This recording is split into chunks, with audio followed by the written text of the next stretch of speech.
Hi guys, Casey here, and I'm going to talk today a little bit about doing upholstery in my Sprinter van. Now, just to be very clear, I'm going to lay this out up front. I am no upholsterist. I am terrible at upholstery. I cannot even sew a button on to my own pants. All right, I have rock climbed. I can tie many different knots. Okay, some very well. But I am not an expert at upholstery. So I tried to simplify this when I did my van. You may have learned in some other posts I've made that I decided to go with a fabric that could go at least be 60 inches in width. And the reason why is I only have 5 wall panels in my van, 5 total panels. That's it. So I had to cut 5 panels. That covers the whole entire van, 3 on the driver's side, 2 on the passenger side.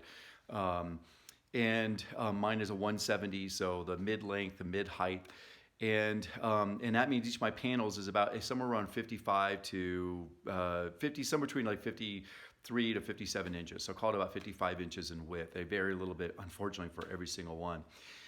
So I needed a fabric that was 60 inches wide to be able to wrap around the back of the fabric, the sides and the back of each of my wall panels, which very much limited to the fabrics I could choose. So I did not go with the typical interweave that almost everybody does in the vans. And also I wanted to do something a little different.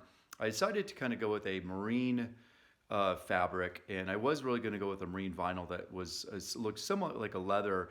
But I was talked out of it by a friend of mine who also had built out a Sprinter van and had some familiar boats. And I wasn't really sure why. I should have got more details before I made that decision, because I kind of wish I had in hindsight, particularly the fabric I chose. I can post the show notes the actual fabric I did choose. I can't remember at this point in time. But it's had a lot of issues. It's been problematic in that it doesn't stretch at all. It has a lot of kind of lumpiness to it. And it doesn't really adhere very well to most of the adhesives out there. Some of the adhesives actually soak through it, which I'm going to show you today. What I'm building today is actually the wall cavities within the slider door, which is one of the hardest things to build out in a Sprinter van when it comes to the walls. A lot of people just leave them unfinished.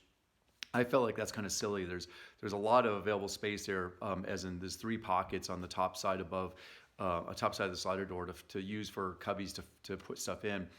And so I've been working on different ways to really build out cubbies there and to utilize that and also insulate it, because it is very noisy.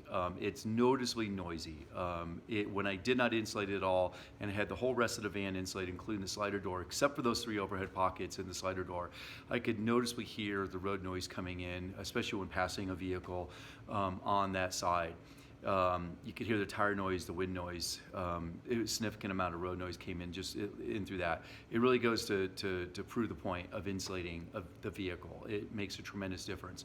So I went ahead now and I've insulated in that slider door behind this cubby that I am using. So I'm going to show you this cubby and kind of what the results been and how I'm going to fix sort of my bad, call it upholstery job. So I'll show you here in a minute.